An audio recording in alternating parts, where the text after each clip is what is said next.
narasumber utamanya Bapak Samsul. Oh Jadi begitu. iya nggak apa-apa Pak. Jadi memang yang menjadi narasumber utama Bapak Samsul, mungkin saya nanti hanya menambahkan saja mungkin apabila ada yang kurang. Mungkin saya persilahkan Pak Samsul. Oh baik ya. Monggo Pak Samsul. Ya, Pak Padra, terima kasih. Assalamualaikum Sama-sama. warahmatullahi Waalaikumsalam. wabarakatuh. Yang kami hormati, Pak Padra selaku moderator, Pak Kakanrek Surabaya, Pak Heru Purwoko, Bu Nur Hasanah, Kabid PDSK, dan teman-teman semua dari Jawa Timur ini yang sudah lama tidak jumpa ini ya. Jadi dulu masih sering ini banyak yang nyapa akhirnya ya, karena sudah beberapa tahun ini nggak ketemu seperti itu. Assalamualaikum warahmatullahi wabarakatuh.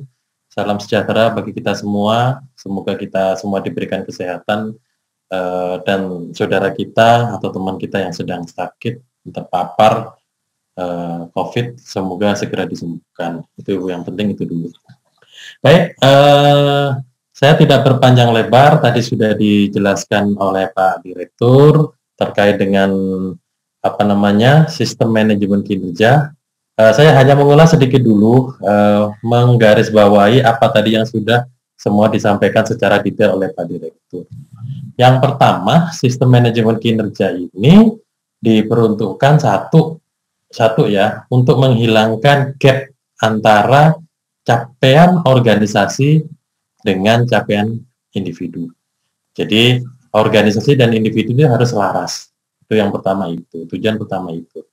Terus tujuan kedua adalah untuk memberikan pimpinan atau atasan fasilitas atau mengempower atasan untuk mengontrol kinerja orang-orang yang ada di bawahnya. Itu yang kedua itu.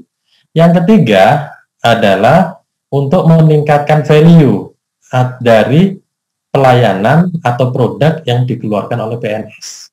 Jadi itu, tiga itulah yang tujuan dibuatnya sistem informasi, sistem manajemen kinerja. Nah, kemudian ketika kita berbicara tentang sistem manajemen kinerja, mindset kita harus kita rubah nih. Kalau dulu mungkin bulan Januari kita membuat SKP, kemudian selesai, bye-bye, sampai ketemu bulan Desember, kan gitu kemarin. Seperti itu, mindsetnya seperti itulah. Sekarang, tadi sudah dijelaskan Pak Direktur, ini sistem bermulai dari perencanaan, kemudian pemantauan, pelaksanaan, dan pembinaan, kemudian penilaian, kemudian tindak lanjut. Itu satu sistem, satu siklus. Jadi dalam 1 tahun itu tidak berhenti. SKP ini tidak berhenti. Jadi dia Januari membuat perencanaan, Februari kita cek capaiannya atau kita pantau seperti itu. Nah, sebenarnya ini bukan hal yang baru, karena teman-teman, saya yakin teman-teman di BKD itu sudah melakukan penilaian-penilaian bulanan dan lain sebagainya. Cuma nanti itu dirangkul dalam satu sistem, yaitu pemantauan. Tapi pada kesempatan ini kita hanya berbicara tentang perencanaan kinerja saja. Perencanaan dulu kita buat karena kita diwajibkan untuk menyelesaikan perencanaan tersebut atau SKP yang baru 1 Juli tahun 2021. Ini sudah Agustus, ya nggak apa-apa lah. Memang waktunya sangat mepet, jadi yang penting kita buat dulu seperti itu. Baik, kira-kira seperti itu. Mbak Susan bisa di-share screen-nya. Jadi tadi mungkin sudah dijelaskan Pak Direktur. Saya mencoba menggarisbawahi tentang bagaimana cara kita menyusunnya. Jadi yang pertama diawali oleh adanya perjanjian kinerja. Jadi untuk menyusun ini tadi seperti saya sampaikan, harus ada keselarasan antara kinerja individu dengan kinerja organisasi. Artinya di sini ada 2 aspek, yaitu aspek organisasi dan aspek individu. Nah, aspek organisasi menurut Permen 48 ini disamakan dengan SKP dari pimpinannya atau JPT-nya. Jadi dulu kalau Pak Kepala Badan itu membuat 2 penilaian. Yang pertama penilaian capaian SKP secara individu, dan yang satunya adalah capaian dari lakip atau sakipnya. Nah, kalau sekarang enggak. Jadi capaian dari Sakib ya capaian dari SKP. Nilai dari individu kepala badan itu juga adalah nilai dari Akibnya. Jadi setara, jadi satu. Nah, untuk itu pada saat kita menyusun, kita awali dari perjanjian kinerja. Jadi kita lihat dulu, ini saya mencoba untuk membuat yang model BKP SDM atau BKD ya. Jadi yang sebenarnya kami ada contoh yang lengkap dari Direktorat Kinerja. Cuma biar ranahnya pas, maksudnya karena teman-teman semua berasal dari BKD, kita mencoba menyusun dari salah satu BKD di provinsi Antabranta ya, provinsi X, provinsi yang belum ada di Indonesia, kira-kira seperti itu. Jadi di sini kita melihat semua PK itu selalu ada 3 hal, yaitu yang pertama adalah sasaran, indikator, dan target. Pasti ada 3, sasaran, indikator, target, pasti ada 3. Kita harus mengenal dulu apa itu sasaran, apa itu indikator, apa itu target. Nah, nanti saya jelaskan pelan-pelan.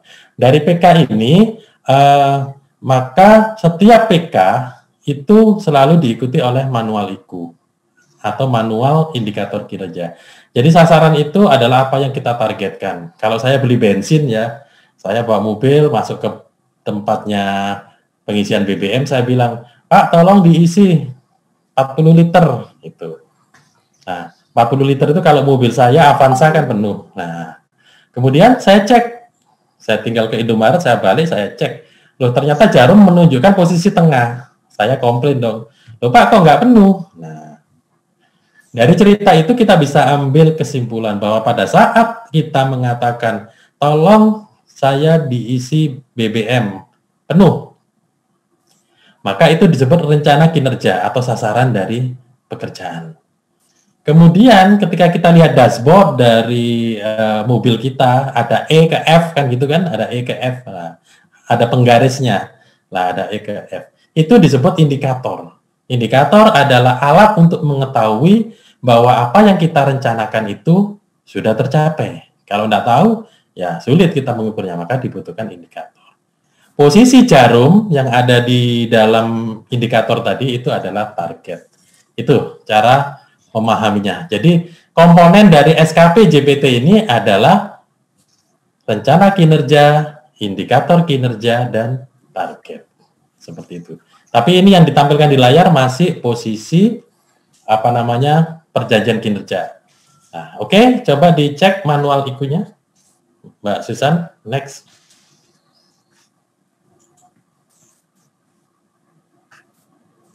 Belum berubah ya di layar saya?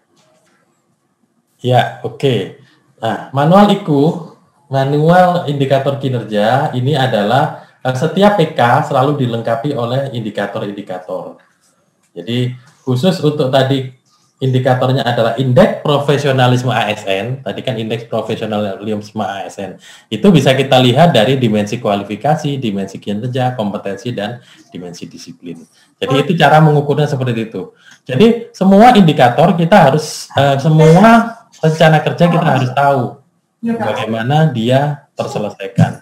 Kalau Bapak Ibu nyuruh seorang tukang membetulkan pagar, itu Bapak Ibu selalu bilang, ini nanti kamu buat seperti ini ya, pagarnya setinggi 2 meter, terus di atasnya ada ada kawat berduri misalnya seperti itu. Nah itu adalah indikator. Jadi kalau belum 2 meter berarti ya belum selesai. Itu saja gambaran sederhananya seperti itu. Itu nanti kita diskusikan lebih lanjut, tapi kita ikuti alur dari penyusunan SKP.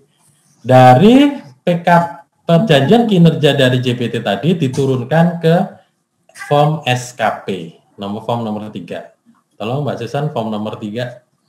Form SKP. Oke. Jadi tadi disampaikan Pak Direktur bahwa untuk menyusun SKP itu ada kinerja utama, ada kinerja tambahan. Kinerja utama terdiri dari perjanjian kinerja ditambahkan perintah pimpinan atau direktif kalau ada, dan ditambahkan inisiatif strategis atau rencana aksi itu kalau ada. Jadi ada 3 jenis dari kinerja utama. Yang pertama, pelan-pelan ya. Yang pertama adalah perjanjian kinerja. Jadi perjanjian kinerja yang tadi di sheet nomor 1 copy paste. Kita pindah saja ke form SKP JPT, dipindah saja.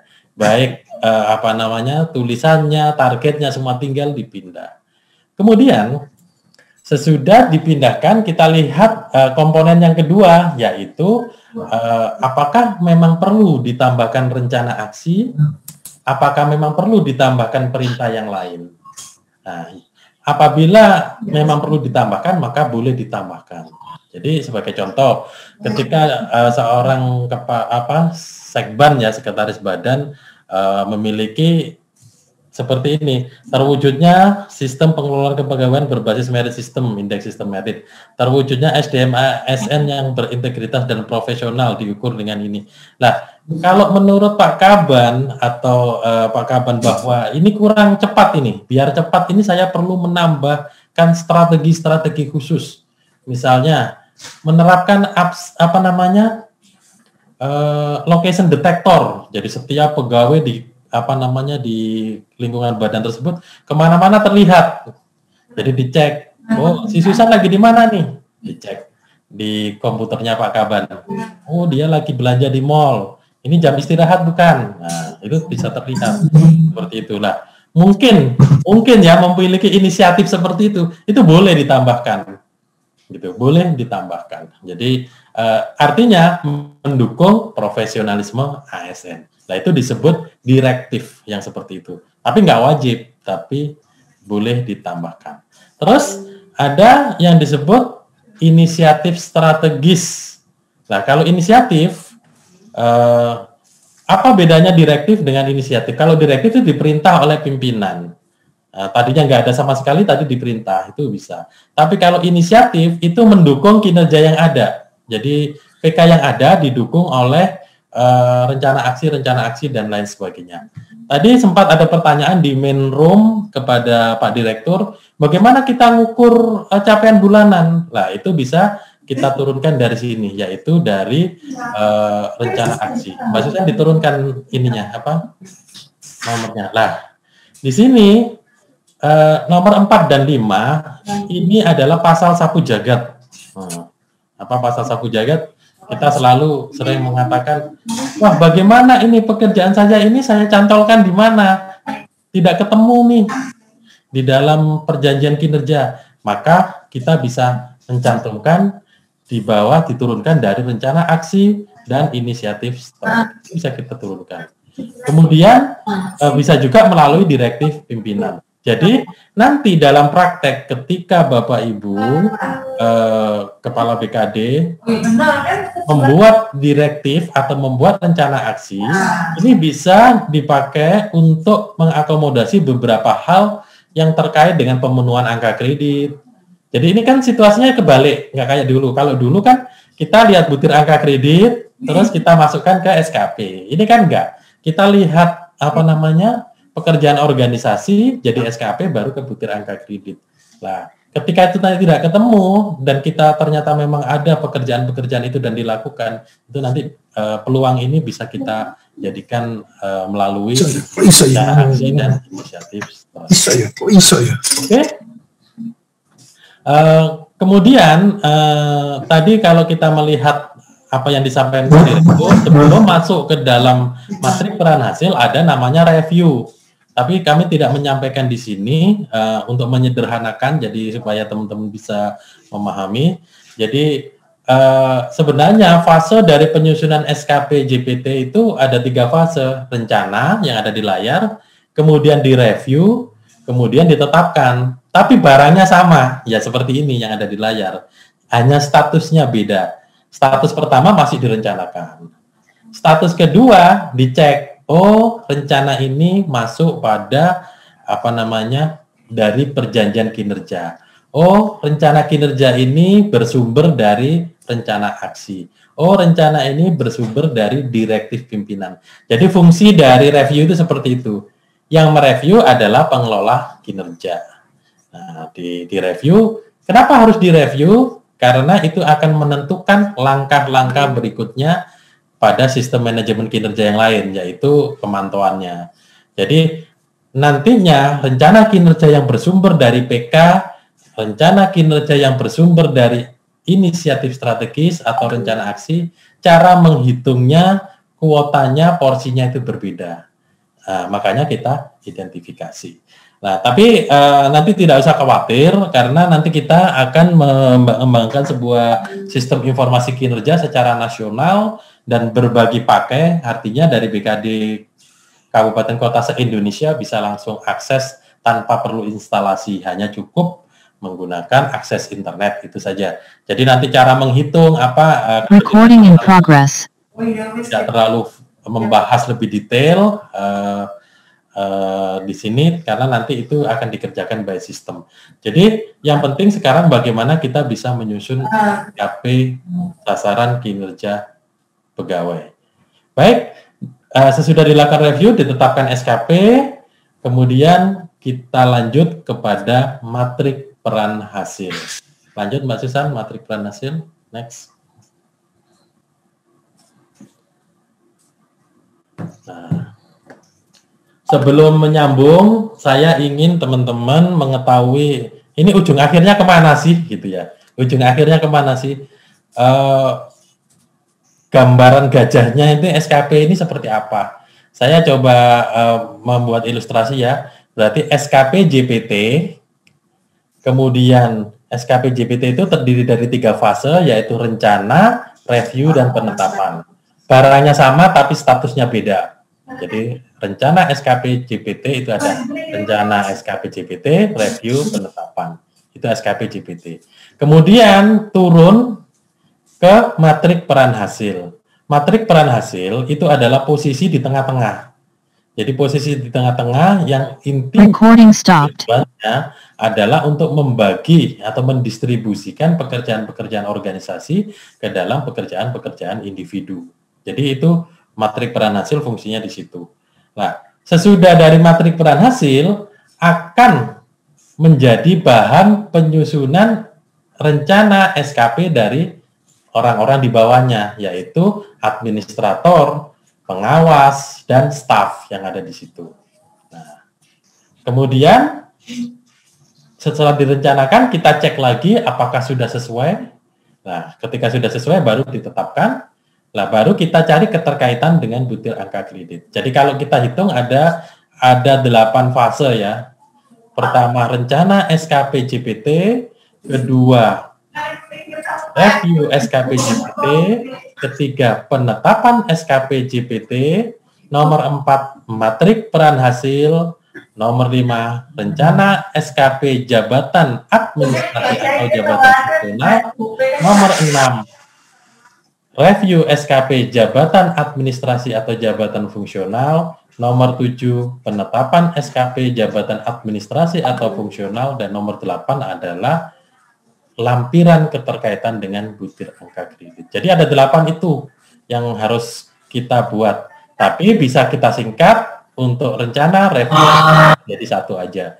Berarti rencana jadi SKP JPT, matrik peran hasil, dan SKP jabatan yang di bawahnya, administrasi atau fungsional. Jadi kita sekarang sudah masuk ke wilayah matrik peran hasil. Recording in progress. Matrik peran hasil itu adalah yang di tengah-tengah ya, jadi membagi dari atas ke bawah. Nah, cara menyusun matrik peran hasil. Kalau kita ngomong peran dan hasil gitu ya, peran itu berarti orang, nama orang, hasil itu hasilnya apa. Nah, untuk menyusun matrik peran hasil paling gampang kita itu harus melihat gambaran keseluruhan organisasi. Jadi kita seolah-olah naik ke atas itu ke helikopter gitu, kita lihat BKD dari atas. Nah, di situ ada apa? Oh, di situ ada kepala BKD. Di sebelahnya ada sekretaris badan. Oh, di bawahnya ada 4 kabid atau 5 kabid, saya lupa. Nah, itu adalah gambaran dari organisasi tersebut yang nantinya kita turunkan ke dalam matrik peran hasil. Nah, kemudian di sini kita hubungkan dari 5 gambaran tersebut, kita hubungkan. Oh, dari rencana kinerja dari Pak Kaban itu, yang rencana kinerja ini cocoknya turun ke bidang mana? Rencana kinerja ini cocoknya turun di bidang mana? Kalau rencana kinerjanya terkait dengan serapan anggaran, ya pasti cocoknya di Pak sekretaris badan. Tapi kalau rencana kinerja terkait pelayanan kenaikan pangkat, ya cocoknya di kabit mutasi, kan seperti itu, atau kabit kenaikan pangkat. Jadi itu bisa kita lihat seperti itu. Jadi sebenarnya ini bukan hal yang baru, dan teman-teman juga harusnya tidak mengalami kesulitan. Cuma yang dibedakan tadi dari SKP lama dengan SKP baru adalah dari kerja menjadi kinerja. Itu aja yang perlu kita rubah. Jadi saya yakin teman-teman sudah membuat SKP di Jawa Timur ini, sudah pada membuat. Saya juga sudah keliling kemana-mana di sana membantu teman-teman membuat. Cuma yang membedakan, yang dulu SKP itu berbasis aktivitas, sekarang berbasis hasil. Jadi kalau dulu pengemudi atau driver itu tugasnya satu, memanaskan mesin tiap hari, memanasi mobil. Kedua, mencuci mobil tiap hari. Ketiga, memperbaiki kerusakan kecil. Keempat, memastikan surat kendaraan hidup. Nah, itu adalah aktivitas-aktivitas.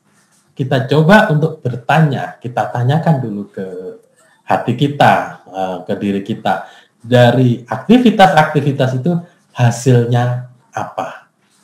Jadi dari aktivitas driver tadi hasilnya adalah mobil dinas selalu siap dipakai. Nah, itulah kinerja. Jadi kalau kita kemarin membuat SKP-nya sudah cascading dari atas ke bawah, sudah selaras. Jadi buatnya, soalnya kemarin saya lihat macam-macam. Ada SKP yang dibuat dari bawah ke atas. Nah, ini yang kita pakai yang dari atas ke bawah. Jadi kalau di tempat Bapak Ibu saat itu membuat SKP-nya sudah dari atas ke bawah, sudah top down, eselon 2 ke eselon 3, eselon 3 ke eselon 4, eselon 4 ke pelaksana, maka kita bisa meringkas, memperpendek, melakukan shortcut. Jadi misalnya tadi pengemudi, tinggal mobil dinas siap dipakai. Misalnya resepsionis menerima telepon, mencatat pesan, menyambungkan telepon, menjadi penelpon terlayani sesuai dengan SOP. Seperti itu. Jadi untuk mengubah dari kerja menjadi kinerja itu, yang pertama kita tanyakan di hati kita hasilnya apa. Nah, sesudah ketemu hasilnya apa, hasil yang terbaik seperti apa dan gunanya untuk apa. Kalau kita melihat seperti itu. Jadi misalnya di situ ada kata-kata draft rekomendasi proyeksi kebutuhan 5 tahun siap dirapatkan di tingkat pimpinan. Misalnya di layar itu kan ada seperti itu. Nah, draft rekomendasi itu adalah hasil. Pasti sebelum ada hasil ada proses. Misalnya mengetik dokumen, kemudian mencetak ABK, melakukan rapat dan lain sebagainya. Itu adalah hasilnya atau draft rekomendasi proyeksi. Nah, draft ini kualitasnya seperti apa? Pada saat ini kualitasnya adalah bisa dipakai untuk rapat di tingkat pimpinan sebelumnya.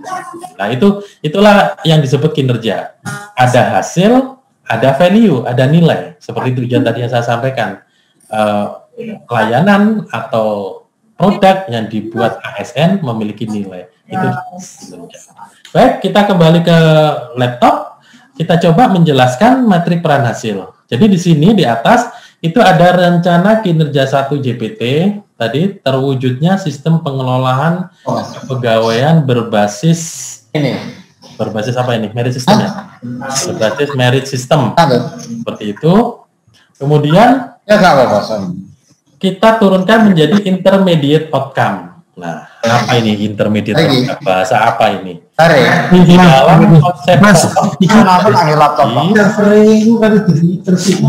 dalam konsep pohon organisasi kita ada outcome hasil atau output, apapun lah pokoknya hasil itu yang dalam proses terjadinya hasil itu membutuhkan kendali. Jadi ada yang kendali rendah, ada yang kendali sedang, ada yang kendali tinggi. Apa itu kendali tinggi? Jadi kendali tinggi namanya juga kendali tinggi. Jadi kalau Bapak di kantor bolak-balik ditelepon sama ibu di rumah, Bapak di mana? Lagi ngapain? Sama siapa? Dan lain sebagainya. Itu kendali tinggi namanya. Jadi perlu dikontrol terus, itu kendali tinggi. Nah, kalau kendali sedang itu ya dikontrol sedang-sedang lah, kadang-kadang dikontrol. Nah, nggak harus setiap jam ditelepon, itu kendali sedang. Sedangkan kendali rendah sebenarnya tidak perlu, hanya dilihat sekali-sekali saja. Itu kendali rendah. Kendali rendah itu diperuntukkan mereka yang menduduki jabatan pimpinan tinggi. Jadi kayak ini Pak Direktur di tempat saya tidak perlu menanyakan Pak Samsul itu Zoom-nya sudah dipesan belum? Nah, enggak perlu. Itu cukup yang ngecek itu saya sebagai koordinator di kendali sedang. Zoom-nya sudah bisa recording, Zoom-nya sudah bisa breakout room. Nah, itu cukup saya. Nah, sedangkan yang dilakukan oleh Mbak Susan ya, memasukkan tulisan, memasukkan catatan, ini kan kendali tinggi. Jadi kalau sekarang sama Mbak Susan ditinggal aja ke toilet, saya bingung nih bagaimana nih mengendalikan pertemuan ini. Lah itu namanya kendali tinggi. Jadi ketika kita harus fokus ke dalam pekerjaan tersebut dan perlu kita perhatikan terus-menerus, maka itu kendali rendah. Nah, kendali tinggi. Kendali tinggi itu dilakukan oleh eselon 4 sampai ke pelaksana. Itu kendali tinggi. Kendali sedang dilakukan oleh koordinator, kepala bidang, ketua tim, atau ketua poja. Itu kendali sedang. Nah, kendali sedang ini namanya juga sedang, ke bawah bisa, ke atas bisa. Kalau di bawahnya pas nggak ada, ya dia harus handle. Kalau di atasnya atau pimpinannya ada masalah, dia juga harus backup. Nah, itu kendali sedang. Jadi kendali sedang ini disebut intermediate outcome. Seperti itu ya. Baik, dari terwujudnya sistem pengelolaan kinerja berbasis merit system, di sini ada beberapa kendali sedang atau intermediate outcome yang diturunkan ke kepala bidang pengadaan, pemberhentian, dan informasi pegawai. Jadi ini di BKD Antabranta seperti ini, yaitu perencanaan kebutuhan pegawai berdasarkan sistem merit siap ditetapkan. Jadi produknya apa? Perencanaan kebutuhan pegawai. Dengan menggunakan sistem merit, tentunya cara merencanakannya, dan sudah siap ditetapkan, yang menetapkan Kepala BKD. Kemudian sebelahnya lagi ada dokumen sistem merit untuk sub unsur perencanaan kebutuhan pengadaan siap dibahas pimpinan. Jadi sistem merit itu kan banyak macam-macam. Nah, tidak semua turun ke kabit ini, tidak semua turun ke kabit pengadaan, tapi hanya unsur perencanaan kebutuhan dan pengadaan. Bagaimana dengan unsur kinerja dan lain sebagainya, bisa jadi turun ke yang lain. Nah, ini intermediate outcome yang kedua. Terus selanjutnya, seleksi pegawai yang transparan dan akuntabel. Ini juga turun ke sini. Jadi 3 intermediate outcome yang mensupport atau mendukung kepegawaian berbasis merit system itu ada di kabit ini. Kemudian kita turunkan apa yang dikerjakan oleh kabit ini ke dalam mereka yang ada di bawahnya, kasubit, kepala sub bidang. Ada 3 kasubit di sini. Pengadaan, di bawahnya lagi itu saya kasih kode 1A. Bawahnya lagi yang 1B, kasubit data dan informasi, yang 1C kasubit organisasi profesi ASN. Jadi di situ ada yang diidentifikasi dengan warna berbeda ya. Berarti yang di atas itu yang telur asin itu warnanya itu adalah kasubit nomor 1, yaitu pengadaan dan pemberhentian. Kita lihat tugasnya dia dalam menghasilkan atau mendukung hasil apa yang harus dia siapkan untuk mendukung intermediate outcome dari kepala bidangnya. Nah, jadi di situ kita bisa lihat bahwa itu ada tersedianya peta jabatan, draft peta jabatan, draft peta jabatan dan rencana kebutuhan pegawai.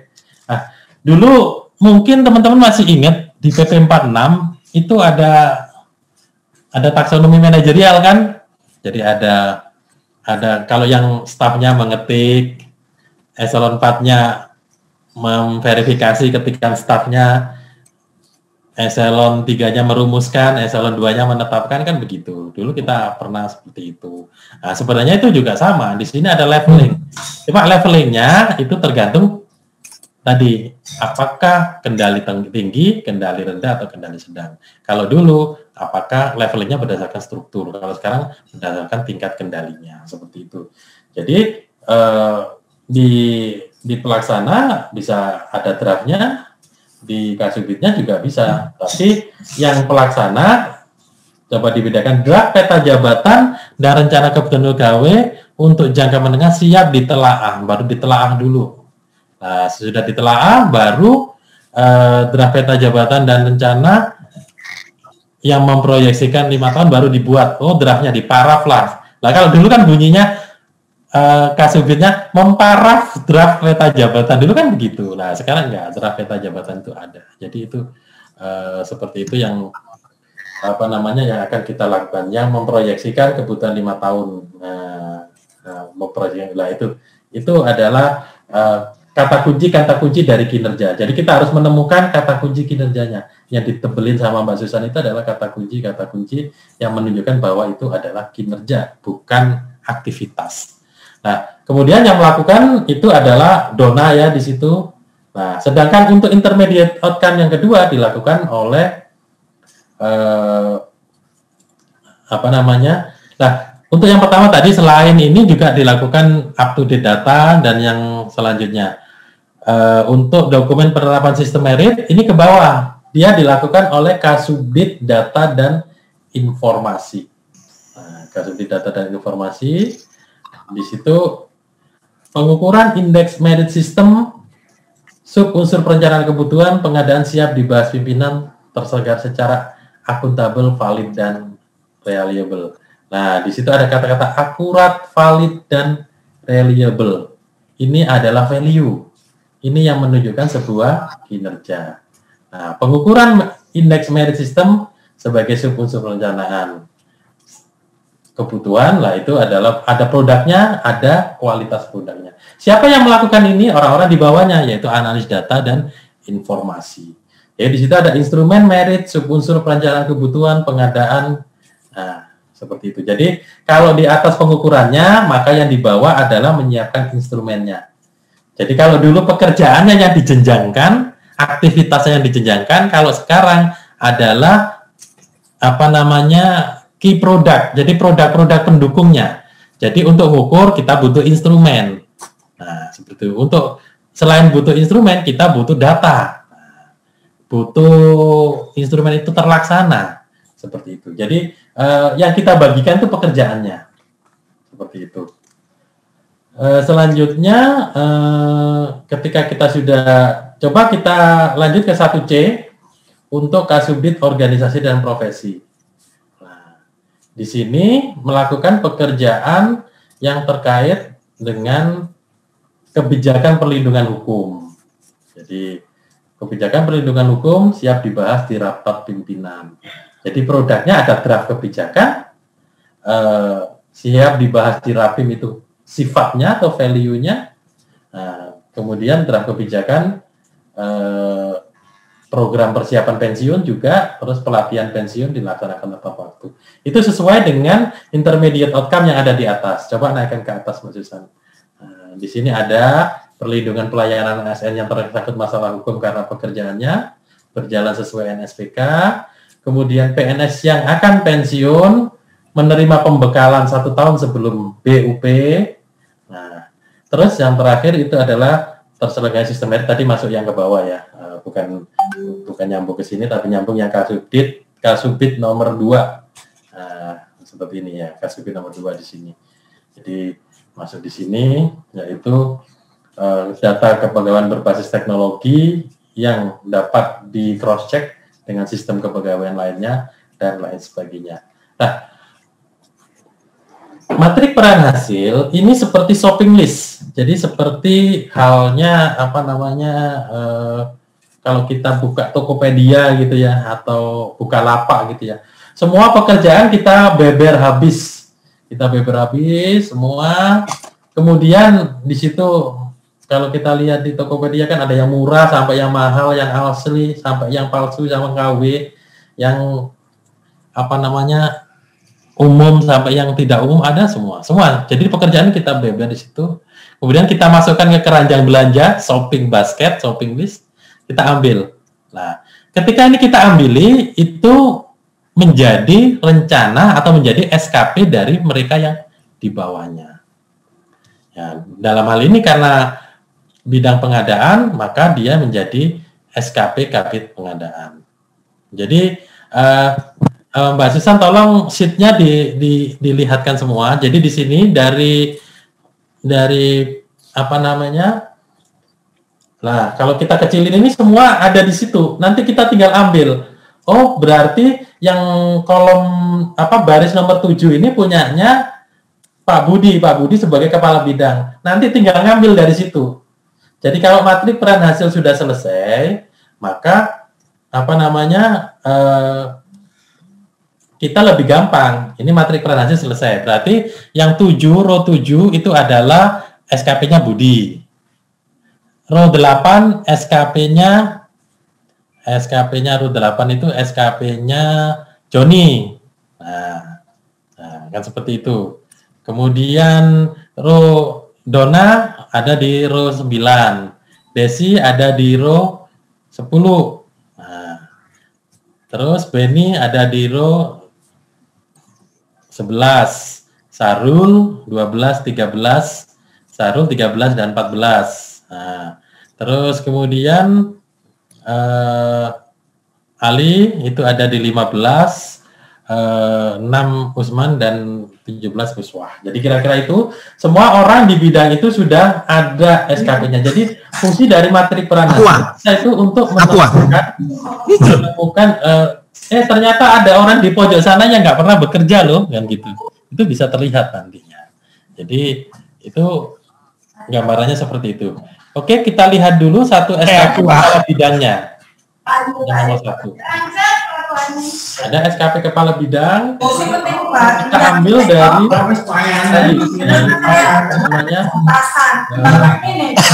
rencana kinerja dari atasan langsung. Nah, itu rencana kinerja atasan langsung diisi dari PK-nya direktur, dari terwujudnya kedua.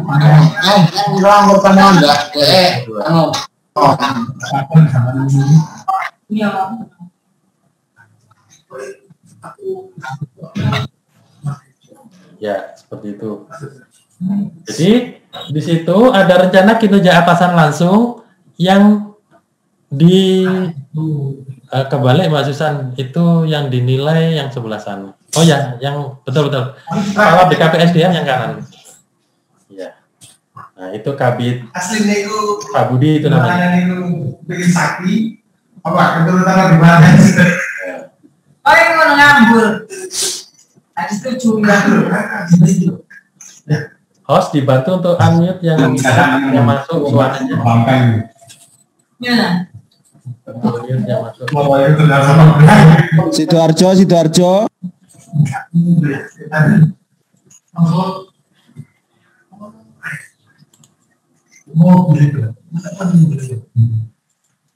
Sidoarjo dikondisikan. Mohon yang lain di unmute ya.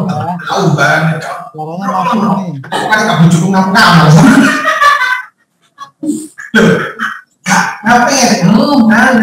Boleh ya untuk mengetahui yang suaranya ya. Sidoarjo di unmute Sidoarjo. Izin Bapak Ibu di mohon terlebih dahulu. Bapak Ibu.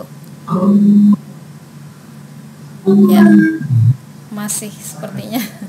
Mungkin di mute ya. Nggak bisa dibuka oleh saya, nggak bisa nih. Oh, nggak bisa ya. Iya, nggak bisa. Pak Pardal mungkin bisa ya. Pak Pardal juga nggak bisa, Pak.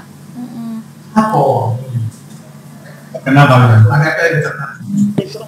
Apa tuh supaya di depan anakku ya?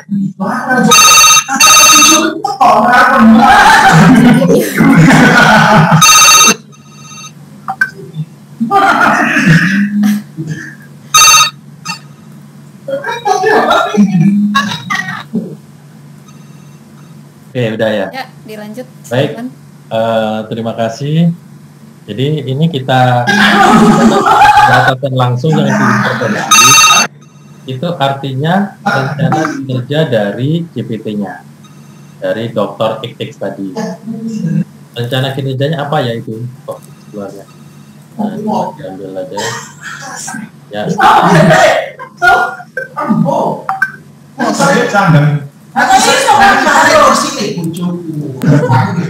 Ya. Dan di situ ada dua hal yang menjadi rencana kinerja dari Pak Budi. Enggak, dua hal, 4 hal tadi ya. 4 hal itu kita tingkatkan dari jadi kuncinya apabila teman-teman itu bisa membuat matrik peran hasil, maka untuk SKP-nya menjadi gampang. Kenapa? Karena sudah pindah. Kemudian di sini ada namanya aspek. Aspek itu adalah kuantitas, kualitas, dan waktu. Kalau dulu itu kan kuantitas, kualitas, waktu, dan dapat biaya. Nah, sekarang itu kualitas, waktu itu kualitas dan waktu itu optional. Kuantitasnya adalah wajib. Jadi mungkin dikasih komen wajib, aspek yang wajib ada. Nah, itu adalah kuantitas. Yang kualitas dan waktu itu adalah optional, jadi boleh ada, boleh tidak. Pertanyaannya, kapan kita hanya ada kuantitas, kapan ada kualitas, kualitas, kapan kuantitas, kualitas, dan waktu? Itu jawabannya ada 3 hal, ada 2 hal. Yang pertama, dasarnya adalah karakter dari pekerjaan itu. Jadi, dasarnya dari pekerjaannya itu sendiri, karakter dari pekerjaan itu. Jadi contohnya saya diperintah oleh Pak Direktur, Pak Samsul tanggal 12 harus menyampaikan paparan kepada teman-teman dari Kanrek 2, wilayah kerja Kanrek 2. Maka apa yang perlu saya siapkan adalah kuantitasnya dulu. Kuantitasnya saya ada bahan tayang 1 misalnya begitu. Saya hadir juga, ini kuantitas saya.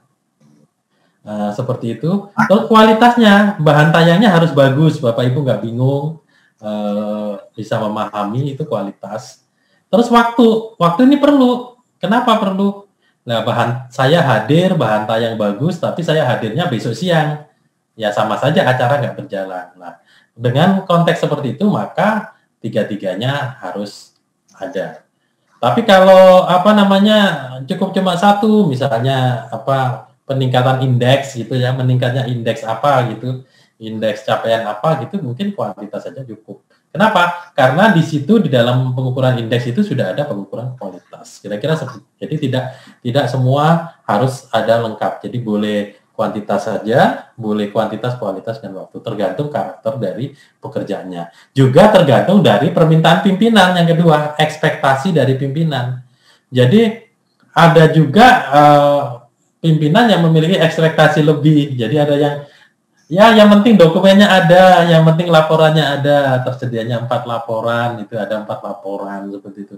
Nah, tapi ada juga kualitasnya di 4 laporan itu harus tepat, harus valid, harus akurat, maka itu disebut kualitas. Nah, ada juga yang seperti itu. Di dalam konteks yang sama bisa satu pimpinan sama pimpinan yang lain bisa berbeda-beda seperti itu. Jadi 2 hal yang menyebabkan dari kuantitas, kualitas, atau waktu. Yang pertama adalah karakteristik pekerjaan, yang kedua adalah ekspektasi dari pimpinannya. Oke, sesudah itu kita terjemahkan. Coba komennya ditutup dulu, Mbak Susan. Ya. Nah, di situ ada jumlah dokumen perencanaan kebutuhan yang sudah terverifikasi 4 dokumen. Jadi itu seperti itu.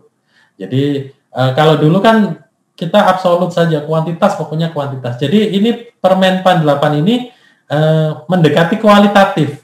Jadi boleh kata-katanya waktu penyelesaian 3 sampai 4 bulan itu boleh. Ada kata-kata 3 sampai 4 bulan itu boleh.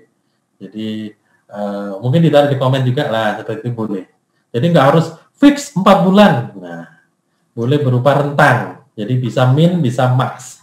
Jadi boleh seperti itu. Nanti pun di aplikasi yang kita buat itu juga ada target min berapa, max berapa. Nah, target itu sendiri juga tidak harus naik. Kalau dulu mungkin teman-teman sering mengalami kesulitan. Jadi ketika membuat target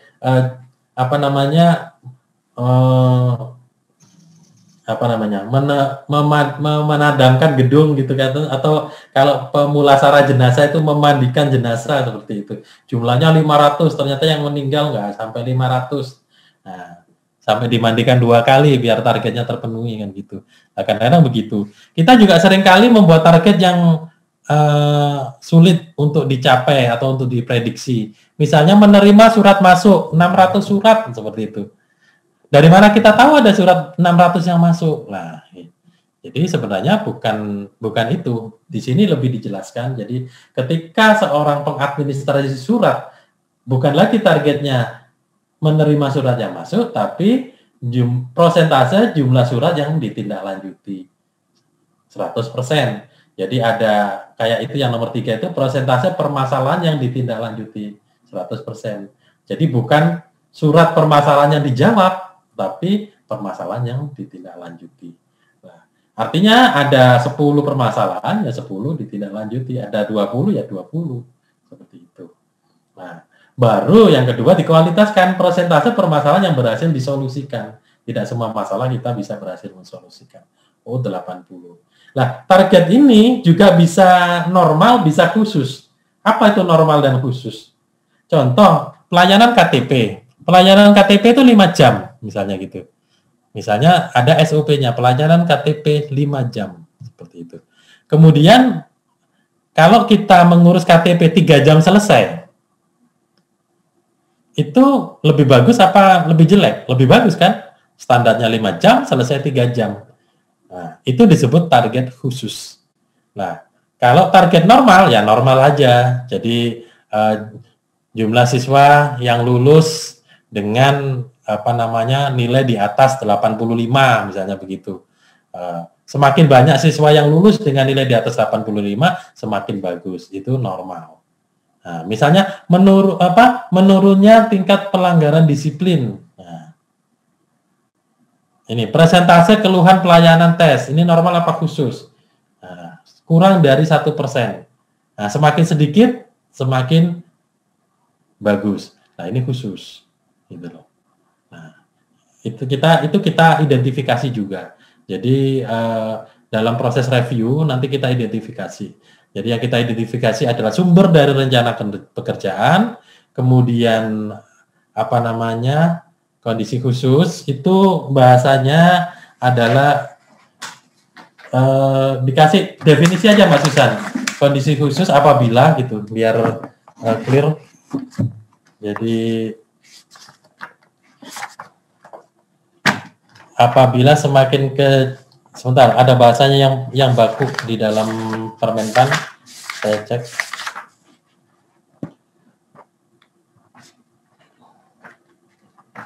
Ada penilaian izin sebentar.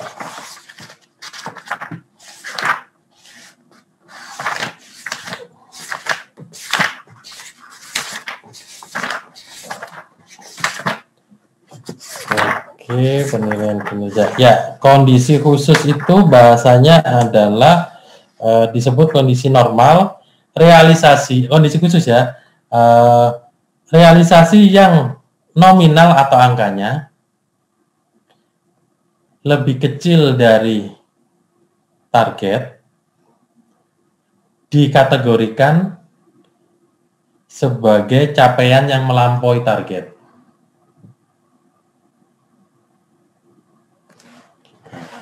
Ya, udah itu aja. Nah, kalau kondisi normal itu berarti lebih besar, lebih bagus. Nah, seperti itu. Nah, kira-kira seperti itu. Apa diketik juga ya?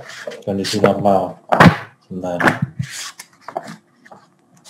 Jadi kalau kondisi normal adalah, sebentar.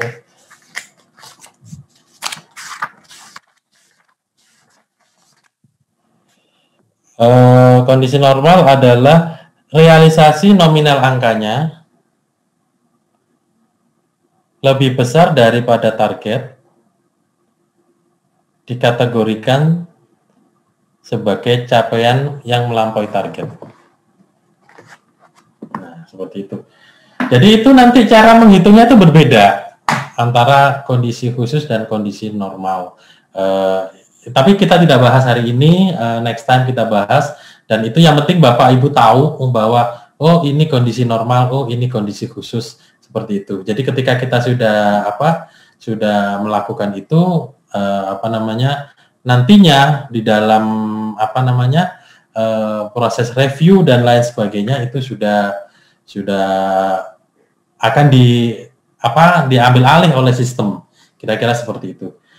Jadi sudah ada SKP, sudah selesai, inilah SKP-nya seperti ini. Ini SKP yang baru seperti ini. Jadi sifatnya cukup kualitatif ya, nggak semua boleh 3-4 bulan, boleh laporan, tersedianya laporan 5 hari sesudah pelaksanaan kegiatan itu boleh, seperti itu. Jadi nggak harus angka-angka kayak dulu. Jadi ini sangat kualitatif. Kira-kira seperti itu. Mungkin saya berikan waktu ke Mbak Susan kalau mau ada yang ditambahkan sebelum kita ke tanya jawab. Jadi ini gambarannya SKP-nya seperti ini. Nah, terus di sini saya masih ada lagi yang kelupaan. Dari rencana kinerja ini seperti PNS yang akan pensiun menerima pembekalan 1 tahun sebelum BUP. Nah, ini nanti kalau jabatan fungsional itu dicarikan dicarikan keterkaitannya. Tapi mungkin karena di daerah belum ada penyederhanaan birokrasi, tidak ada yang perlu menarik keterkaitan dengan butir angka kredit.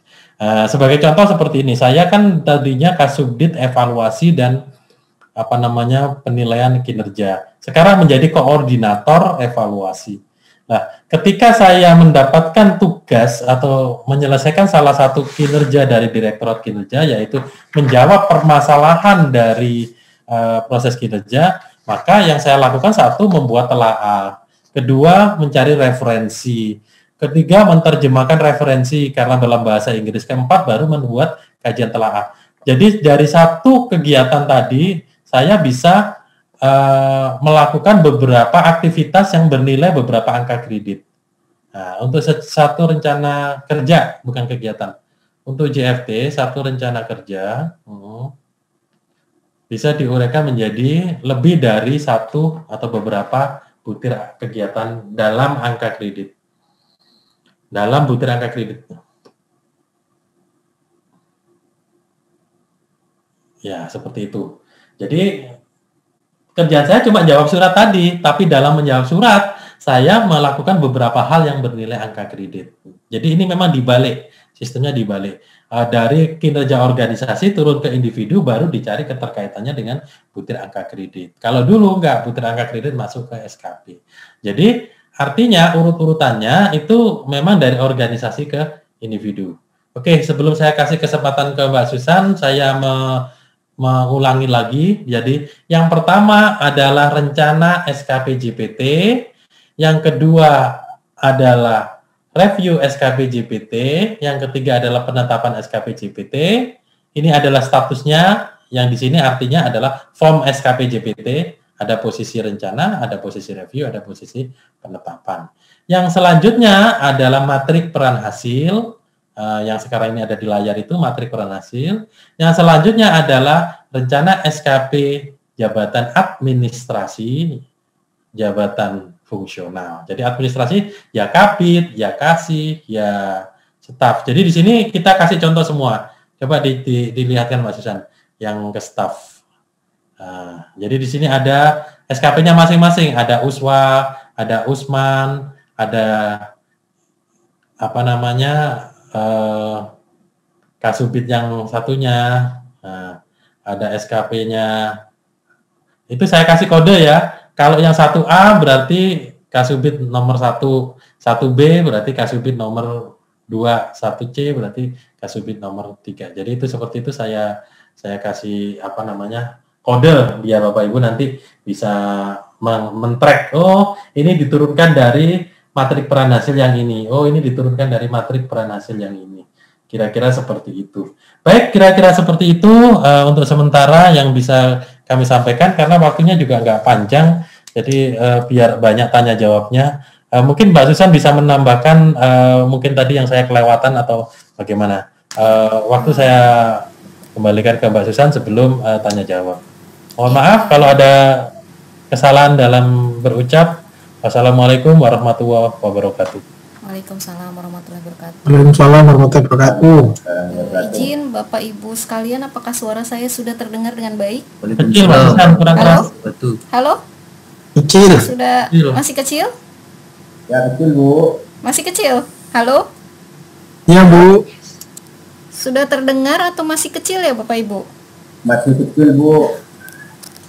Sudah jelas. Sudah Mungkin terdengar mic-nya tapi masih kecil.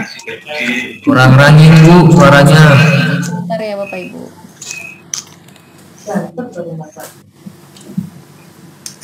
Ya karena di Izin? Halo? Halo? Halo? Bapak Ibu, apakah suara saya sudah terdengar dengan baik Bapak Ibu? Terdengar ya? Sudah lebih jelas Ya, sedikit sudah ya? terdengar Baik. dengan bagus. Baik, terima kasih atas kesempatan yang diberikan. Yang terhormat Bapak Direktur Kinerja ASN, yang terhormat Bapak Kepala Kantor Regional 2, serta yang terhormat Bapak Moderator, Bapak Supardal, dan Bapak Ibu sekalian. Mungkin saya tidak banyak menambahkan, saya mungkin hanya menambahkan dari beberapa hal yang perlu disampaikan. Karena di sini Permenpan 8 ini meng-highlight atau menekankan pada sistem manajemen kinerja ya Bapak Ibu, sehingga kita tidak hanya berfokus pada penyusunan SKP dan penilaian kinerjanya saja, tapi juga bagaimana supaya manajemen kinerja ini terwujud secara komprehensif. Oleh karena itu di dalam sistem manajemen kinerja berdasarkan PP 30 dan Permenpan 8 ini juga dimasukkan salah satu unsur yaitu manual indikator kinerja. Nah, selama ini kita hanya berfokus pada perjanjian kinerja saja. Nah, idealnya Bapak Ibu sekalian, ketika ada perjanjian kinerja, maka manual indikator kinerjanya itu juga sudah satu paket ya Bapak Ibu. Jadi, ketika PK-nya ada, maka manual indikatornya juga ada. Nah, mengapa demikian? Nah, hal itu untuk meminimalisir interpretasi atau persepsi dari masing-masing orang terhadap perjanjian kinerja. Nah, sebagaimana yang sering kami temui di daerah-daerah dan di instansi pusat maupun daerah juga, kadangkala perjanjian kinerja yang mencantumkan indikator kinerja ini disalah interpretasikan oleh tim yang ada di bawah organisasi itu. Nah, sehingga manual indikator kinerja ini juga menjadi penting supaya indikator-indikator kinerja yang ada di dalam perjanjian kinerja ini tidak dimisinterpretasikan. Kemudian juga bagaimana metode-metode pengukurannya itu juga sudah dijelaskan di manual indikator kinerja, sehingga ini menjadi penting karena ketika diturunkan ke matriks peran dan hasil, di sini ada salah satu tugas atau intermediate outcome dari Bapak Budi ini adalah untuk menghasilkan dokumen penerapan sistem merit untuk subunsur perencanaan, kebutuhan, dan pengadaan. Nah, di dalam manual indikator kinerja ini dijelaskan, jadi bagaimana cara untuk mengukur merit sistem itu seperti apa, kemudian juga deskripsi rencana kinerjanya itu juga apa, dan diambil dari regulasi yang mana, sehingga kita punya jangkarnya, punya kompasnya untuk mengukur setiap indikator kinerja yang ada di dalam perjanjian kinerja. Nah, dengan demikian ketika diturunkan ke matriks peran hasil, saya sudah tahu, ini cara mengukurnya itu ada formulanya, kemudian juga ada subunsur-subunsurnya. Misalkan di dalam peraturan KASN itu ada unsur-unsurnya mulai dari perencanaan kebutuhan, pengadaan dan lain sebagainya. Nah, ternyata tadi Kasubit pengadaan mendapatkan mandat untuk mengukur dari segi pengadaan, kemudian juga dari perencanaan dan lain sebagainya. Jadi memang salah satu yang perlu kita mulai istilahnya mulai diperhatikan juga adalah tersedianya manual indikator kinerja dalam penyusunan SKP baik dari JPT sampai dengan JAJF. Nah, kemudian di formulir SKP JPT tadi Bapak Samsul sudah menyampaikan juga bahwa terdapat rencana kinerja sapu jagat, yaitu terlaksananya rencana aksi dan inisiatif strategis dan juga terlaksananya direktif pimpinan, yang mana kedua hal ini masuk ke dalam kinerja utama. Nah, jadi ketika ada pertanyaan, semisalkan Bu, saya jadi PPK atau misalnya saya menjadi PLT misalkan. Nah, itu masuknya kemana Bu? Apakah masuknya ke kinerja tambahan atau tidak? Nah, di dalam Permenpan 8 ini ketika kita terlibat di dalam matriks peran hasil unit lain, Bapak Ibu, misalkan Bapak Ibu menjadi PPK, otomatis Bapak Ibu terlibat atau masuk ke dalam matriks peran hasil di Biro Keuangan. Nah, berarti Bapak Ibu secara filosofis mendapatkan perintah, mendapatkan SK ya, SK dari pimpinan, tolong Anda, karena Anda sudah masuk ke matriks peran hasil Biro Keuangan, Anda diperintahkan untuk menjadi PPK. Nah, ketika kita mendapatkan surat tugas atau surat perintah seperti itu, maka masuknya adalah direktif. Jadi, pimpinan memerintahkan Anda untuk menjadi PPK atau menjadi PLT. Nah, sehingga mindset PP 46 yang menyatakan bahwa Bu, saya bertugas menjadi PPK, tapi tugas saya itu habis hanya untuk mengurusi PPK saja. Tapi saya hanya dihargai tugas tambahan saja Bu, padahal ini juga istilahnya menyokong kinerja organisasi. Nah, di Permenpan ini mulai diubah mindsetnya yang pada awalnya, oh itu tugas tambahan ya, walaupun Anda bekerja di tugas tambahan, waktu Anda habis di situ tetap dihargai kinerja tugas tambahan. Nah, tapi di Permenpan ini karena Anda masuk ke matriks peran hasil unit lain dan Anda mendapatkan perintah dari pimpinan berupa SK atau ST, maka Anda dianggap berperan untuk menghasilkan kinerja utama di organisasi itu, sehingga masuknya ke direktif pimpinan dan dihargai dengan kinerja utama. Nah, adapun untuk poin yang keempat, Bapak Ibu sekalian, untuk rencana aksi dan inisiatif strategis, ini berupa kegiatan ya, atau aktivitas-aktivitas yang dilakukan untuk mewujudkan indikator-indikator kinerja yang sudah dicantumkan di dalam perjanjian kinerja ini. Nah, ini menjadi penting Bapak Ibu sekalian, karena di dalam penilaian SKP-nya di akhir tahun ini, rencana aksi dan juga indikator kinerja yang berasal dari PK itu mendapatkan bobot yang berbeda Bapak Ibu sekalian. Nah, sehingga ketika Bapak dan Ibu instansinya ingin istilahnya seperti ini ya Bapak Ibu, saya ingin fokus saja pada indikator kinerja saja atau capaiannya saja, saya tidak peduli dengan prosesnya, kegiatannya, aktivitasnya. Nah, ketika Bapak Ibu ingin full 100% pada indikator kinerja atau perjanjian kinerja, berarti proporsinya hanya 100% untuk PK. Nah, tapi ketika misalkan Bapak Ibu, ya saya untuk menghasilkan indeks sistem merit, saya kan perlu prosesnya Bu. Tiap bulan pasti ada kegiatan atau aktivitas yang saya kerjakan, ada progresnya setiap bulan, dan indeks sistem merit itu kan diukurnya kan tahunan Bu, tidak diukur bulanan. Jadi dalam artian hasilnya baru muncul di akhir tahun gitu. Jadi ketika hasilnya baru muncul di akhir tahun kan tidak mungkin misalkan indeks sistem merit 325 di akhir tahun ya targetnya. Nah, bulan awal 50, 20. Nah, itu tidak seperti itu Bu pengukurannya, tapi hanya dilakukan di akhir tahun sekali gitu. Nah, jadi bagaimana dengan kegiatan-kegiatan yang sudah saya lakukan setiap bulannya? Nah, oleh karena itu ada yang dinamakan rencana aksi. Nah, rencana aksi inilah untuk mengakomodir kegiatan-kegiatan dan aktivitas-aktivitas yang kita lakukan untuk menghasilkan atau untuk mencapai indikator-indikator kinerja dan rencana-rencana kinerja yang ada di dalam SKP kita. Jadi, Permenpan ini memberikan proporsi baik kepada kinerjanya atau hasil kerjanya, juga memberikan proporsi kepada kegiatannya atau aktivitasnya atau prosesnya. Namun di dalam pembobotannya tentunya rencana aksi dan inisiatif strategis ini bobotnya hanya maksimal 40 saja bobotnya. Sementara hasil kerjanya atau kinerjanya diberikan bobot yang lebih tinggi ya tentu saja Bapak Ibu, yaitu minimal 60. Jadi untuk PK ini minimal 60, sementara untuk rencana aksi ini maksimal 40. Nah, rencana aksi inilah juga yang di dalam sistem kami itu nanti masuk menjadi salah satu instrumen untuk menghitung atau menghasilkan data untuk pemberian TPP. Nah, mungkin penambahan dari saya demikian saja. Saya kembalikan kepada Bapak Moderator, Bapak Supardal, barangkali nanti ada pertanyaan yang perlu didiskusikan dengan kami. Saya kembalikan. Terima kasih. Wassalamualaikum warahmatullahi wabarakatuh. Waalaikumsalam warahmatullahi wabarakatuh. Dari Pak Samsul cukup? Masih ada yang mau sampaikan? Mungkin tambahan saja ya Pak Pardal.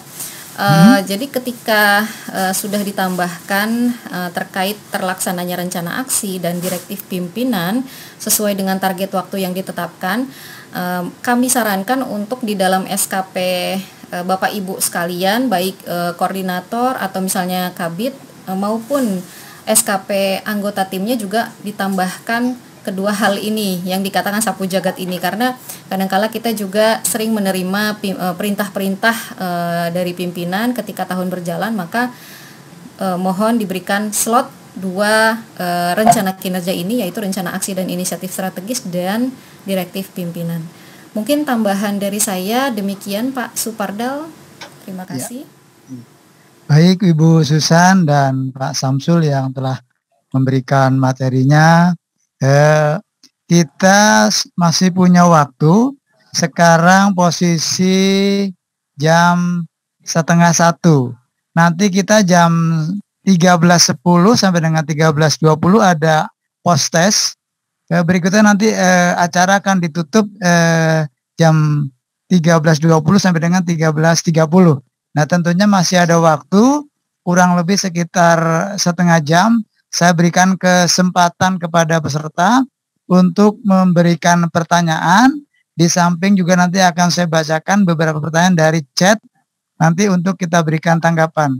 Mungkin saya berikan kesempatan dulu sekitar 3 pertanyaan. Monggo, waktu dan tempat saya persilahkan. Sebutkan nama dan dari Pemkab mana. Izin bertanya Bapak Supardal. Baik, monggo, silakan dari mana Bu? Saya dari Pemkab Madiun Bapak. Ya, monggo. Izin bertanya Pak Samsul. Jadi saya mereview lagi Pak. Jadi di tahun 2021 ini yang semester pertama kita membuat SKP sesuai PP 46 ya Pak tahun 2011. Ya. Kalau misal kasus saya untuk Maret, untuk April saya dimutasi, berarti saya tetap membuat semester utama itu 2 SKP ya Pak, OPD lama, OPD baru.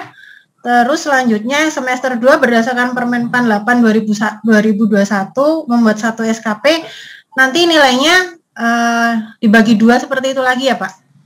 Terus yang kedua pertanyaannya, tadi dari ulasan Pak Samsul, untuk penilaian perilaku kerja yang tadi dibahas di awal, dari atasan atau dari teman, sepertinya belum dibahas Pak. Dan yang terakhir Pak, nanti kita dapat form, ada rumusnya seperti biasa kan ya Pak? Kalau ya ini formnya. Oh ya siap, terima kasih Pak, pertanyaannya itu saja. Mbak siapa ini, lupa saya, masih hafal wajahnya, lupa namanya. Mbak Saras Pak Samsul, sehat ya? Ya Saras. Ya siap. Ya, saya dulu sebulan di Madiun makanya hafal itu. Baik. Langsung dijawab Pak juga ya. Ya monggo dijawab langsung Pak. Wajah-wajahnya saya hafal kalau Jawa Timur. Baik, Mbak Saras itu benar, jadi kita buat SKP dulu sampai April dinilai, terus di tempat yang baru dibuat lagi, di rata-rata kan, di jumlah dibagi 2. Nah, kemudian kita buat lagi SKP versi Permenpan 8. Nanti integrasinya tahun depan. Nanti kita share juga apa namanya form integrasi. Jadi nanti kita bisa konversi ya, kita masukkan nilai SKP PP 46 itu nanti akan muncul nilai dari PP 8, Permenpan 8. Kenapa? Karena skalanya beda. Kalau di Permenpan 8 ini kan 120. Baiknya juga satunya 76, satunya 90 kan gitu. Jadi ada Excel untuk konversi seperti itu. Terus perilaku ya. Mbak Susan deh yang jelaskan perilaku. Beliau yang ngurusin perilaku. Izin Mbak Susan. Iya, baik. Mungkin saya izin share screen terkait penilaian perilaku. Di dalam Permenpan ini, sebagaimana yang kita ketahui bahwa masih mengakomodir penilaian perilaku dari atasan langsung dan juga dari atau yang mempertimbangkan rekan kerja setingkat dan bawahan langsung. Nah, untuk penilaian dari atasan langsung, bobotnya adalah tentu saja 100% dari atasan langsung, sementara dari rekan kerja yang mempertimbangkan rekan kerja setingkat dan bawahan langsung diberikan pembobotan yang berbeda. Jadi 60% untuk SKP dan 30% untuk 40% untuk perilaku kerja. Nah, sementara untuk penilaian dari atasan langsung, penilaian perilaku kerjanya bobotnya 30, sementara dari SKP-nya adalah 70%. Nah, di sini ada sedikit perbedaan dengan penilaian perilaku yang sebagaimana tercantum di dalam PP 46. Nah, di dalam Permenpan kita mengenal ada yang dinamakan standar perilaku kerja. Nah, standar perilaku kerja inilah yang kita jadikan dasar untuk menilai perilaku berdasarkan aspek-aspek perilaku yang ada di dalam PP 30. Nah, di dalam Permenpan dan di dalam PP 30 ini, Bapak Ibu sekalian, untuk setiap aspek perilaku kerja sudah ada definisi dan juga ada level perilaku kerjanya. Nah, kebetulan kami yang membuat standar perilaku kerja ini BKN ya, termasuk juga Pak Pardal juga ya Bapak ya. Nah, ini kami menyusun instrumen dan juga level-level perilaku kerja dari 1 sampai dengan 7. Nah, sehingga nanti Bapak Ibu sekalian ketika menilai seseorang sudah ada standar dan ukurannya.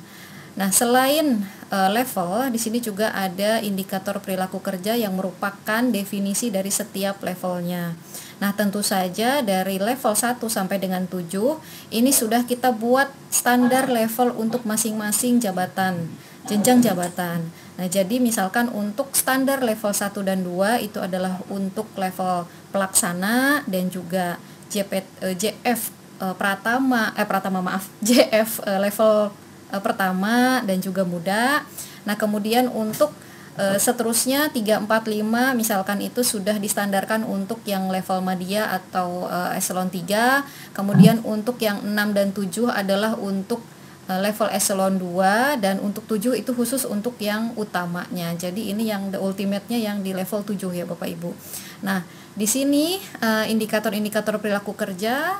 Kemudian ada yang dinamakan situasi. Nah, situasi-situasi ini kami berikan untuk mengantar Bapak Ibu untuk dalam menilai. Jadi kita memberikan panduan untuk menilai. Jadi kita bawa Bapak Ibu ke dalam situasi. Contohnya, untuk aspek orientasi pelayanan kita bawa Bapak dan Ibu.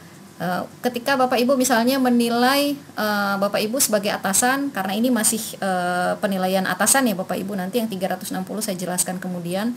Nah, misalkan Ibu Saras punya bawahan, misalnya bawahannya saya. Nah, otomatis nanti yang muncul adalah ketika memberikan pelayanan kepada pihak-pihak yang dilayani. Nah, nanti Ibu Saras akan mengingat-ingat ketika saya memberikan pelayanan kepada pihak-pihak yang dilayani, itu saya itu memahami tidak sih gitu, atau saya bukan cuma memahami tapi saya sudah bisa memberikan pelayanan sesuai dengan standar dan juga saya sudah menunjukkan komitmen dalam pelayanan.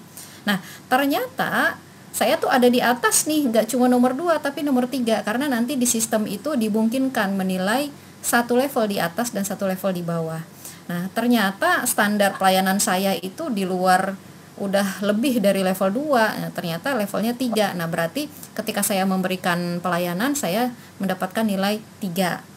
Nah, seperti itu. Tapi misalkan ketika membangun hubungan dengan pihak-pihak yang dilayani, ya saya cukuplah menunjukkan komitmen, tapi tidak ada keputusan dari pihak-pihak yang dilayani sesuai dengan arahan. Jadi saya hanya berkomitmen saja, tapi kadang-kadang ketika atasan memberikan arahan ke saya, kadang-kadang saya agak nggak fokus, misalkan kadang saya agak-agak meleng atau gimana gitu, sehingga ya udah cukup 2. Nah seperti itu. Jadi nanti diarahkan dengan situasi-situasi ini. Jadi ketika Bapak Ibu melihat situasi-situasi ini, oh sudah tergambar. Jadi tidak seperti PP 46 yang saya tidak jelas, pokoknya yang penting saya kasih nilai 90, 76 gitu. Jadi standar ukurannya tidak jelas. Nah sementara, nah ini yang penilaian atasan langsung sebagaimana yang saya sampaikan ya. Nah kemudian yang 360 derajat, nah kita menggunakan metode yang sebetulnya lebih advance lagi yang dinamakan Behavioral Anchored Rating System. Jadi ini adalah pengembangan dari yang tadi. Sebetulnya standar jangkarnya sama dengan yang tadi Bapak Ibu, tapi kita tambahkan situasi-situasi. Nah, situasi-situasinya itu jadi nanti di sini misalkan ketika memberikan pelayanan kepada pihak-pihak yang dilayani, nanti akan muncul pernyataan-pernyataan di sini. Ada pernyataan misalnya saya memberikan pelayanan sesuai SOP.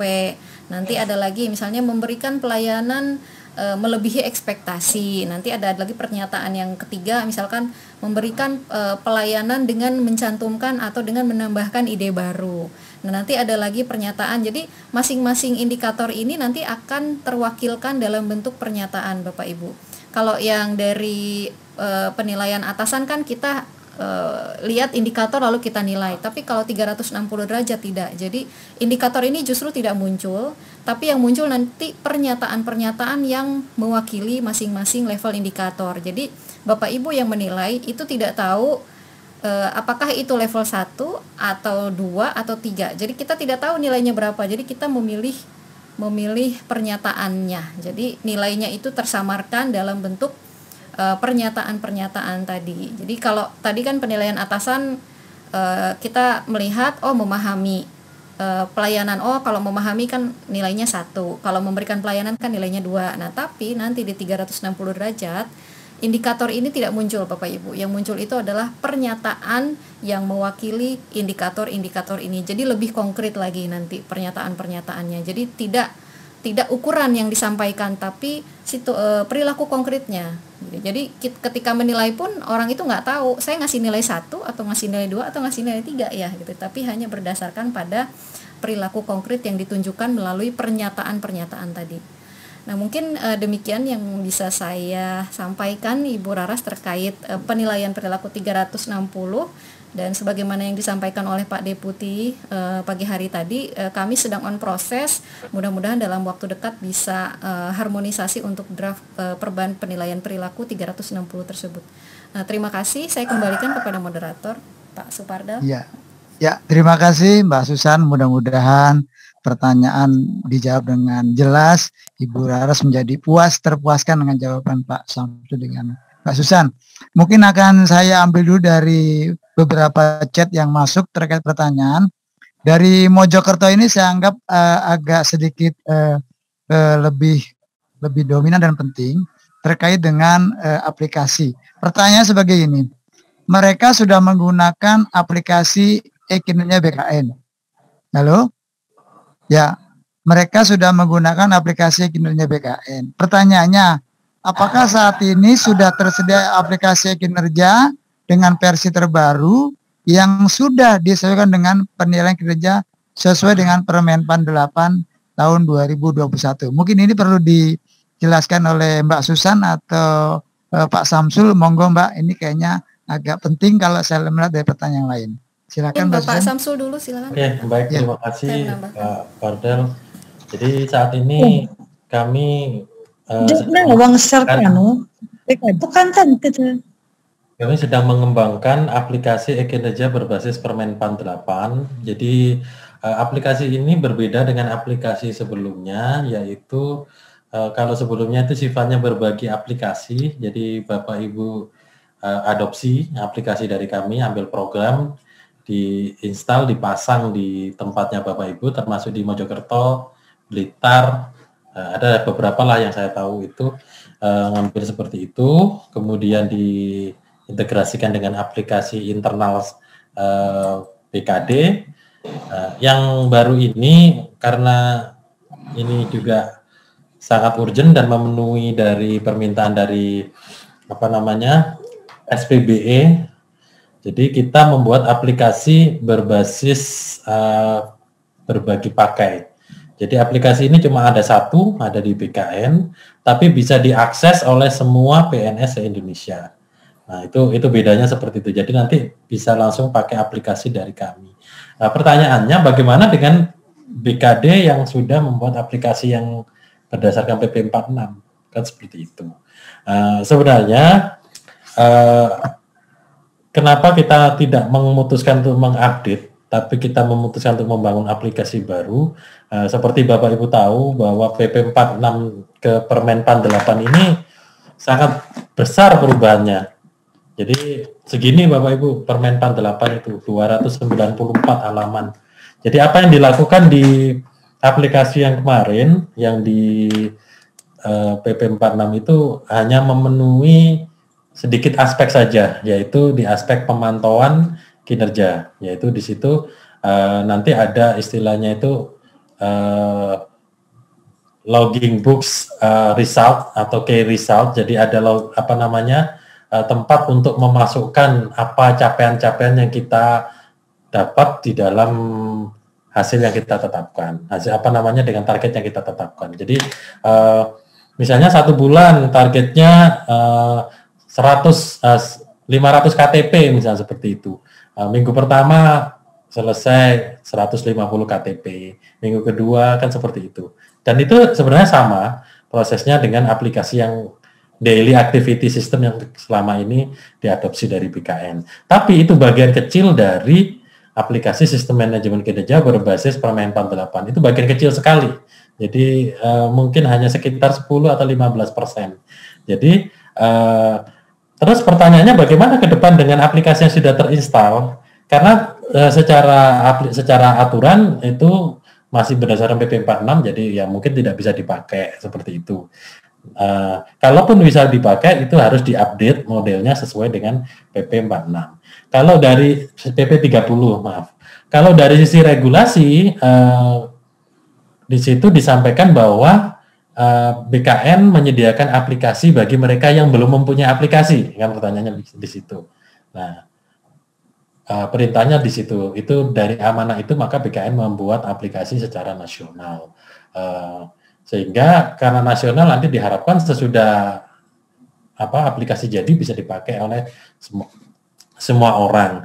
Nah, sedangkan bagi mereka yang memiliki aplikasi sendiri atau memiliki sistem manajemen kinerja sendiri, itu boleh di aturan boleh, tapi nanti akan diverifikasi oleh Menpan apakah aplikasi yang diupdate. Jadi misalnya Mojokerto ini mau mengupdate aplikasi ini. Udah, aplikasi ini aku update seperti Permenpan 8, silakan aja. Tapi nanti perlu diverifikasi oleh Menpan. Itu yang pertama itu. Yang kedua, aplikasi kami yang kami buat sekarang itu sudah terintegrasi dengan SAPK, terintegrasi dengan sistem-sistem lainnya. Sehingga ketika kita menggunakan aplikasi nasional, itu nanti pengusulan kenaikan pangkat dan pensiun sudah tidak perlu pakai SKP.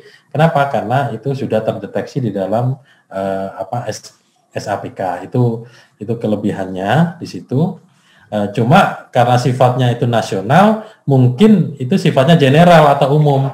Ada hal-hal kecil yang Bapak Ibu butuhkan tapi tidak tersedia di aplikasi kami. Itu yang kami tidak bisa penuhi kalau itu memang benar-benar generik. Benar-benar kita kan hanya generik. Ibaratnya kalau saya dari Jakarta ke Surabaya itu saya lewat jalan tol kan, gitu, lewat jalan tol. Nah, Bapak yang di Mojokerto rumahnya di Pacet nih. Nah, aplikasi itu hanya menjalankan sampai keluar ke pintu tol Ciwi, keluar dari pintu tol Ciwi. Nah, dari Ciwi ke Pacet itu loh, Bapak menyediakan sendiri. Itu aplikasi lokal seperti itu. Kami tidak bisa mencapai ke Pacet, nggak bisa. Tapi hanya sampai di keluarnya pintu tol. Itu aplikasi nasional seperti itu. Nah, sedangkan aplikasi yang kemarin dibangun oleh Mojokerto mungkin memenuhi dari manapun di wilayahnya Mojokerto bisa sampai. Tapi ke Jakartanya nggak ada. Nah, itu tantangan kita ke depan. Apakah nanti kita mau mengintegrasikan ataukah langsung pakai seperti apa, itu sebenarnya tantangan ke depan. Tapi at least paling tidak dengan menggunakan aplikasi nasional, pelayanan dari administrasi kepegawaian itu sebagian besar akan teratasi secara langsung. Kira-kira seperti itu. Mengenai selesainya, kapan aplikasi nasional ini selesai?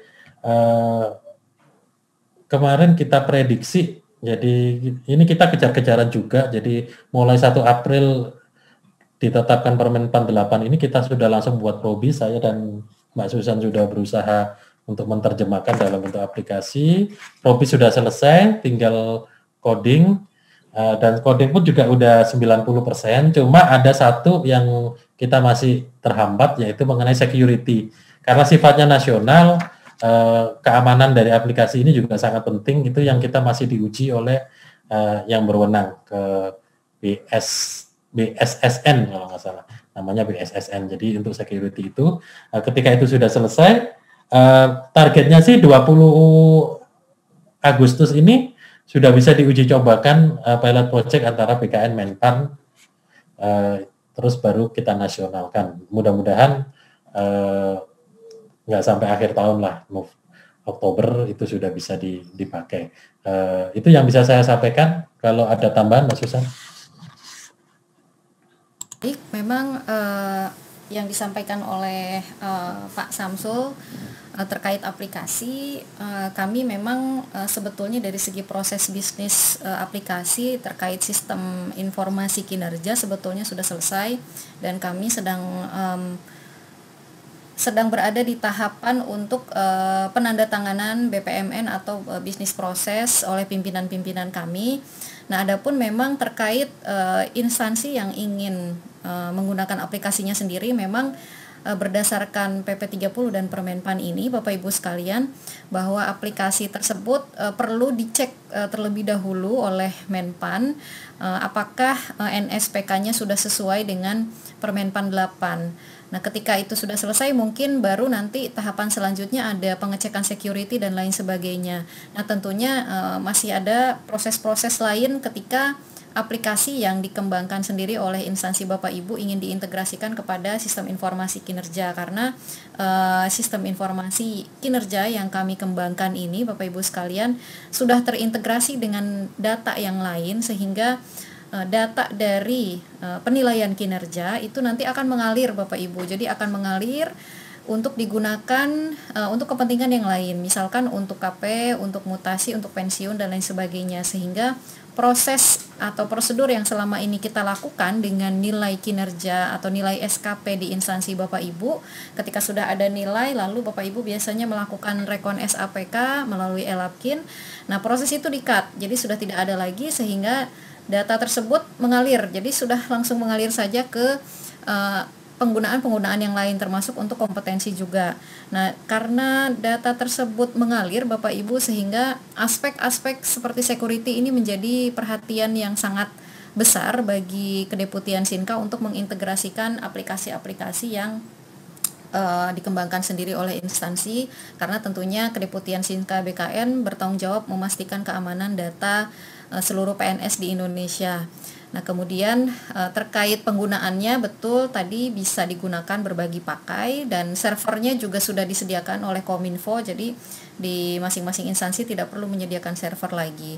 Nah, kemudian terkait utilitas aplikasi, tentunya utilitas aplikasi ini memang kita berusaha untuk mempermudah, Bapak Ibu, mempermudah pengaplikasian atau pengimplementasian Permenpan ini melalui aplikasi. Jadi ada proses-proses yang kita simplifikasi di aplikasi. Contohnya penilaian kinerja. Nah, penilaian kinerja ini banyak sekali rumusnya, Bapak Ibu, termasuk kondisi khusus, kondisi umum itu ada rumusnya sendiri. Kemudian juga untuk model inisiasi dan model pengembangan itu ada juga beda sendiri. Kemudian proporsi lanjutkan. Ya, Mas. Makasih banyak ya. Siapa? Nah, kemudian juga ada proporsi penilaian renaksi maksimal 40, PK minimal 60 dan lain sebagainya. Kemudian di JAJF juga ada penilaiannya sendiri, Bapak Ibu, baik untuk model inisiasi maupun model pengembangan. Misalkan untuk JAJF ada penilaian yang cascadingnya sifatnya non-direct. Nah, yang sifatnya non-direct kami masih mendapatkan aliran nilai dari Oke, ya. Nah, apabila cascading-nya adalah non direct, kami masih mendapatkan nilai 20, maksimal 20 bobotnya dari atasan kami. Tapi kalau direct langsung kami mendapatkan nilai apa adanya. Jadi proses-proses yang sebetulnya sangat rumit, sangat kompleks itu kita upayakan untuk dimasukkan ke dalam sistem sehingga Bapak Ibu cukup memahami saja secara garis besar alur dan tahapan-tahapan penilaian kinerja dan penyusunan SKP dan juga matriks peran hasil, karena memang yang paling krusial di sini adalah penyusunan matriks peran hasil. Nah, ketika matriks peran hasil ini sudah fix, sudah baik, nah itu tinggal dipindahkan saja ke dalam SKP Bapak dan Ibu sekalian. Nah, mungkin tambahan dari saya demikian, Bapak Samsul dan Bapak Supardal, saya kembalikan. Terima kasih. Iya. Baik, terima kasih Bu Susan dan Pak Samsul. Masih punya waktu kurang lebih 10 menit, silakan Bapak dan sekalian untuk bertanya. Mohon izin Pak. Ya, silakan sebutkan nama dan dari. Saya Hadi dari Pemkot Surabaya. Terkait masalah PPN 8 ini, dokumen apa aja sih nanti yang dipakai untuk dokumen SKP? Karena kan sepertinya banyak yang mulai dari rencana, review, kemudian penetapan. Itu dokumen-dokumen apa aja nanti yang termasuk sing tadi dokumen manual indikatornya, dokumen-dokumen nanti setiap pegawai itu punya apa untuk menjadi SKP. Kalau dulu kan ada dokumen 1, 2, 3 mulai dari rencana formulir SKP, penilaian capaian SKP, kemudian sampai penilaian kinerja SKP. Nah, dokumen apa aja yang digunakan? Kemudian yang kedua pengelola kinerja itu siapa ya Pak ya? Karena terus yang kami sih udah buat, tapi langsung shortcut Pak. Kita langsung level ke penetapan. Jadi kita nggak buat dari sisi dokumen rencana JPT-nya belum, sampai review-nya juga belum. Tiba-tiba kita udah punya penetapan. Karena kan kita tinggal ngambil semua plek dari penilaian kinerja nih. Kita tidak, karena penilaian kinerja kita juga disesuaikan dengan ENSCA. Cuma memang kita tidak sampai melihat EKT-nya. Karena kan kalau rencana kerja tahunan itu kadang-kadang lebih fleksibel daripada ENSCA yang 5 tahunan. Karena mungkin kebutuhan ada kebutuhan mendadak. Memang kami belum menggunakan yang pakai EKT itu. Nah, yang pertanyaan dua itu aja Pak. Yang pertama, dokumen apa aja nanti yang dimiliki oleh setiap pegawai bahwa dia dokumen SKP 2021 udah selesai misal. Kemudian yang kedua, siapa aja sih pengelola kinerja itu? Nanti yang tanda tangan siapa? Ya, terima kasih Pak. Terima kasih. Mungkin bisa langsung diberikan tanggapan Pak Samsul, monggo. Oke Mas Hadi, apa kabar? Sehat ya? Sama Pak. Lama tak jumpa juga nih. Ini Mas, dokumen itu kan tadi saya jelaskan ada level organisasi, ada level individu atau administrator ke bawah. Artinya satu unit dinas, katakanlah BKD, itu berarti ada satu dokumen. Yang pertama adalah penetapan SKP JPT, SKP JPT, terus matrik peran hasil. Itu yang penting itu. Ya, kami asumsikan ketika SKP ditetapkan berarti sudah melalui proses review dan lain sebagainya. Itu sudah ditetapkan itu. Terus matrik peran hasil itu pembagian. Mungkin sebenarnya itu kalau kita tarik dari performance itu bisa sih sebenarnya itu tinggal mengubah covernya aja seperti itu. Terus kemudian untuk yang mereka yang di bawah individunya itu sudah mulai langsung ke penetapan SKP aja. Jadi sudah seperti itu. Tapi yang di atasnya itu harus ada. Artinya itu dibuat satu untuk semua. Jadi untuk yang punyanya kepala BKD sampai ke matrik peran hasil itu cukup bikin satu. Nah, terus baru turun ke yang lain sampai ke semua. Jadi nanti kita buat satu matrik, satu BKD. Nah, di situ dari dasar matrik itu sudah jadi, itu nanti disebar aja ke orang se-BKD. Nah, dia ada namanya di situ, dia mengerjakan apa. Seperti itu. Itu untuk masalah dokumen. Jadi dokumen yang pokok itu adalah SKP JPT, matrik peran hasil, dan SKP individu. Itu dokumen yang pokok. Untuk proses membuatnya, ya itu tadi ada rencana, ada review, ada penetapan seperti itu. Kemudian untuk pengelola kinerja. Pengelola kinerja ini sebenarnya kalau di Menpan itu adalah jabatan fungsional. Jadi nanti itu akan ada jabatan fungsional pengelola kinerja. Saya belum tahu Ibu itu nanti apakah yang instansi pembinanya Menpan atau BKN, saya belum jelas juga. Tapi nanti ada pejabat pengelola kinerja. Nah, sementara belum ada pejabat pengelola kinerja, itu ada namanya tim pengelola kinerja. Nah, tim pengelola kinerja itu terdiri dari unsur pengawasan, unsur kepegawaian, satunya adalah unsur perencanaan. Jadi Bapeko, Inspektorat, dan BKD. Jadi itu dari situ. Nah, kemudian permasalahannya, apa mungkin orang Inspektorat itu ada terus bisa dibagi ke seluruh OPD? Ada sekitar 40 OPD-an ya. Masa iya orang Inspektorat kita bagi semua segitu, orang BKD seperti itu. Nah itu sebenarnya itu yang perlu kita diskusikan seperti apa. Tapi begini, sebenarnya yang perlu kita ketahui di situ di Permenpan tertulis sesuai kebutuhan. Nah sesuai kebutuhan ini kan luas. Nah itu nanti bisa kita tambahkan mereka yang berasal dari OPD-nya, jadi dari dinas. Nah kemarin kami di BKN kami mencoba masih memformulasikan sebenarnya tim pengelola kinerja ini seperti apa. Jadi ini masih kita petakan dulu kewenangannya. Artinya misalnya dia memberi tugas mereview kinerja. Apa ya Mas Hadi mau mereview SKP-nya Bumia, kan tidak mungkin. Nah artinya kalau SKP-nya selevel Bumia berarti yang kepala BKD, berarti yang mereview ya harusnya selevel Sekda, itulah. Nah, seperti itu logikanya, seperti itu. Jadi ini memang kayaknya pertanyaan ini memang butuh penelaahan lebih lanjut, dan memang jujur kami di BKN juga masih mencari bentuk yang pas tentang pengelola kinerja ini. Jadi daripada saya salah, saya ngomong apa adanya seperti itu. Tapi nanti kalau mungkin diskusi lebih lanjut, monggo aja kita kontak aja seperti itu. Kira-kira itu. Mungkin Mbak Susan kalau mau nambah? Ya, saya menambahkan tadi mungkin pertanyaan dokumen apa sih yang dibutuhkan untuk menyusun SKP. Nah, sebetulnya untuk menyusun SKP itu akan sangat dimudahkan ketika kita sudah memiliki pohon kinerja organisasi. Jadi ketika sudah ada pohon kinerja itu akan sangat mudah ya Bapak Ibu untuk menyusun SKP. Nah, itu yang pertama. Nah, tapi kalau misalnya belum ada pohon kinerja, memang belum istilahnya belum, mungkin saya tunjukkan dulu contoh pohon kinerjanya. Saya mohon izin Bapak Ibu. Mungkin mengingatkan Mbak Susan. Ya, sebentar lagi ya Pak ya. Siap.